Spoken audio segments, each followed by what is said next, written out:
Hello everyone, it's Ian from Cromford Collector's Corner. I'm here today to talk to you about this weekend's latest Doctor Who episode, Legend of Ruby Sunday. If you've not watched the episode, stop this and go and watch that now, and then come back to me. So for people that don't know, I am a one-man comic shop / geekery in the semi-rural village of Cromford in Derbyshire, and this is my little shop. I do all sorts of videos, all sorts of things, where I talk about stuff that I've got, that I like, but I'm doing a series of videos on these episodes of Doctor Who. So, and I have got a bit of a cough, so I've had to stop, excuse me. I thought it's worth just talking about some of the stuff that happened in the episode, some things that I liked particularly, because I thought, for me this was by far the best... They're coming for me. The best episode of the season so far, and if I'm honest, it's a massive Father's Day gift to me, because I am a huge fan of a very specific story from the mid-70s. I'm a massive fan of the Pyramids of Mars, which, as I say, if you've watched the episode, you will know that the villain in the story is Sutekh the Destroyer. The one-time villain from the classic Fourth Doctor story, The Pyramids of Mars, which I've spoken about this previously. So I did suspect that this is what was going to happen for several reasons, and I am mega excited that this has happened. I think it's so clever, Russell Davies. I know a lot of feathers have been ruffled, and he's perhaps upset some kind of long-term Doctor Who fans with some of the developments in this series. But to pull it out of the bag and bring Sutekh back for the for the finale, man, it's gold. I am so pleased that this has happened. Let me go through some stuff that happened, and things that I particularly liked. I'm going to start off by talking about, just so you know, because I sort of suspected that this might happen, it was either going to be a Susan thing or it's going to be a Sutekh thing. It might still be both, but my guess is that this is a massive trap by Sutekh. So with every passing episode, I've sort of been thinking, well, it could still be Sutekh, and another thing would happen. Yes, it could still be Sutekh. And, oh no, it's definitely Sutekh. And I thought this episode was very much that in kind of microcosm, and I'll explain why. So the first thing that came up was the chanting, when they were chanting Susan. And my partner pointed out that she sort of didn't hear that. She heard that they were chanting Sutekh. Oh, I watched it again this morning, and that is possibly the case. It's not super clear that they're chanting Susan. There might be a few people in there that are chanting Sutekh, which I thought was really cool. Might not be true, but that kind of sounded like it. Obviously, we saw Unit again, and I thought that was cool. I thought some of the characters worked to a greater or lesser extent, but it was nice to see Kate Lethbridge-Stewart again, and some of those other characters. I thought there was a lovely reference to the Brigadier. Again, I'm assuming that you're aware of some of the classic kind of canon characters from the classic series. I'll try to not say classic anymore.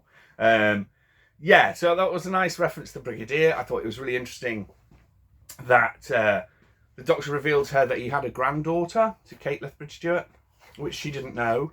I'm not sure that's ever talked about, I guess, in the Unit kind of era. So I thought that was really interesting. And also that he mentioned that he might have grandchildren, but he doesn't actually have children yet. So that is quite an interesting concept, a bit of an RTD kind of twist on it, I think. But that's quite interesting.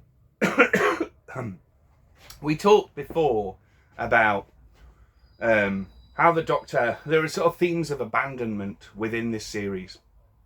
And we talked about, whether, in fact, the Doctor abandons people because he can't sort of deal with the emotional impact of the fact that humans die, and that he lives a lot longer, and the fact that he kind of just left Susan and never really went back, never saw her again, apart from 5 Doctors, but never saw her again.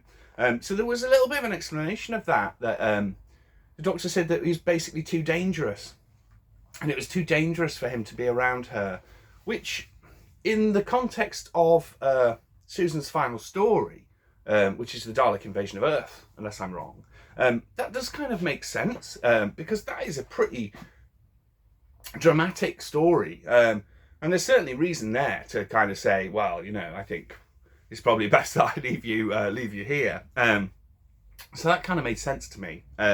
I liked that. I liked the holodeck, the time window.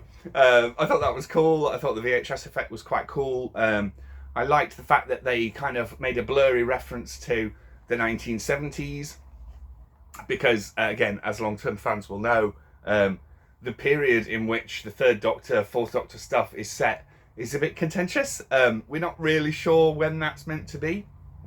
So I thought that was quite funny that it was like in the 70s. Yeah, I thought that was cool. Then we have this thing with Mel and Mel's family. Now, excuse me. Yeah, Mel's family. So this thing with, I couldn't remember off the top of my head, this thing with Mel's, whatever happened to Mel's family. And I had to go back and look into it, and I'd forgotten that Mel actually appears sort of, well, she appears in Trial of the Time Lord, the Sixth Doctor's Trial of the Time Lord, and she has already been travelling with the Doctor for some time, so we actually don't know her kind of origin story, we don't know how the Doctor met her, and we don't know that part of her life. So I think, I might be wrong, but I think that's an RTD kind of recreation of Mel's background, which kind of fleshes her out a little bit, and I can see why they've done that.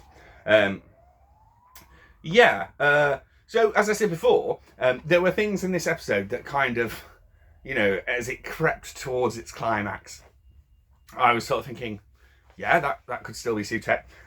So I thought the music was absolutely amazing, and the sound design, in fact, in the whole episode was brilliant. But I loved Murray Gold's music, and he really does bring gravitas back to the show. There were elements of the old music in it, like the classic, not the classic series, the kind of Tennant era, and you've got the new Doctor's theme and really sinister bits, and I just thought that was amazing. So things that started to happen in this episode. So Ruby's mum referenced the Beast, and then there was a soldier got killed. He was kind of like sand. So both of those things, I was like, well, the Beast, yeah, that's kind of set. And Sutek, maybe. The sand death, yeah, that could still be, an Egyptian-style death. There was the sound that the TARDIS made. That was like, I don't know if it's the sound of Sutek or if it is the TARDIS kind of groaning under whatever has happened to it. But really there was one moment that I was like, it's definitely Sutek. And that was when I heard Gabriel Wolf's voice. Now, obviously, Gabriel Wolf voiced the original 1975 Sutek in Pyramids of Mars to unbelievable effect. It is just a masterclass of how to play a villain. I love his performance in Pyramids of Mars. And then obviously he came back in 2006 and voiced Satan in The Satan Pit and The Impossible Planet, the David Tennant story. Well, it turns out that he has been brought back again. He is 91 years old to voice Sutek in this episode. Whether he's going to voice him in the second part, I don't know. But wow! As soon as I heard his voice, I was like, oh my god, that's Gabriel Wolf. I knew it straight away. And that was just like, it's definitely Sutek. I loved that. There was a couple of other little bits that I noticed that I thought was really cool. I don't know if you noticed that there was a member of unit staff called Sullivan, as in Harry Sullivan, the Doctor, Harry Sullivan, that travels with Tom Baker, the Fourth Doctor, in his first season. I love Harry Sullivan, played by the wonderful Ian Marter, sadly no longer with us. So I wonder how Sutek has kind of woven himself into the TARDIS. Is this going to go back to Pyramids of Mars?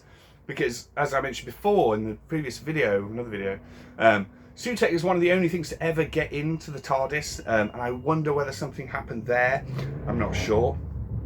I liked the fact that he listed, or the other gods were listed, and there were some interesting ones in there. That the Trickster was mentioned from the Sarah Jane Adventures, but also the Mara was mentioned. The Mara from Peter Davison. Yeah, super cool.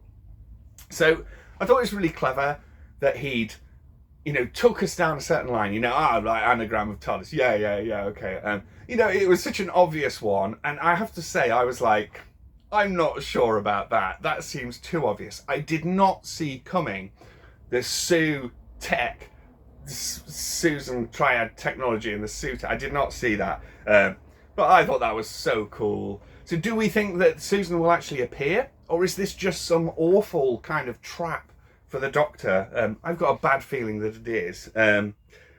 So yeah, I generally, as a rule, I loved it. I loved the fact that they used the line that I bring Sutekh's gift of death to all humanity in this case. I thought that was wicked. I am super excited, and I'm so pleased to see that I actually got something right. But that also, that he's brought Sutekh back. That's so cool. I'm blown away. Just the last couple of things I'll mention, things we don't know. We don't know about the snow, what the snow is. We don't know about Mrs. Flood. Is Mrs. Flood Susan? Would make sense. Never seen a TARDIS before. Would make sense. Could be Susan. Is she Ruby's mum? That would also make sense. If she lives next door to them. Or is she something else entirely? Not sure. I did get rather sinister vibes from her, so I'm not sure. And lastly, the things to come. I am assuming now that this special Tales of the TARDIS that's being released is going to be the Pyramids of Mars. Presumably there will be a re-edit of the Pyramids of Mars with the bookends that form the Tales of the TARDIS. Yeah, I don't know if it is, but it's got to be, hasn't it? And so if you have never watched Pyramids of Mars, you totally need to watch that when that comes out, because it is gold. It's funny at times, and sure, it's very of its period, but I love it, and it doesn't get much more classic Doctor Who for me than the Pyramids of Mars. And then we've got the finale. We've got Empire of Death, which is like the most ultimate hammer horror / 70s Doctor Who title I think I've ever heard. So that is so cool. I'm so pleased, and I'm pleased for everyone else. That seems to have gone down well, and I'm hoping that maybe turns things around for the series, and I'll see less negative talk about it. But who knows? So I'm going to leave it there, guys. I'm going to say thank you very much for watching, and yeah, I will do a thing on the last episode when it comes out. I'm on Facebook. I'm on Cromford Collector Squad on Facebook. I'm Dalek Zen on Facebook. I'm Secondhand Geekery on Instagram. And Google Cromford Comic Shop and you will find me. Thank you so much, everyone. I really appreciate it. And you all take care. See you later. Bye.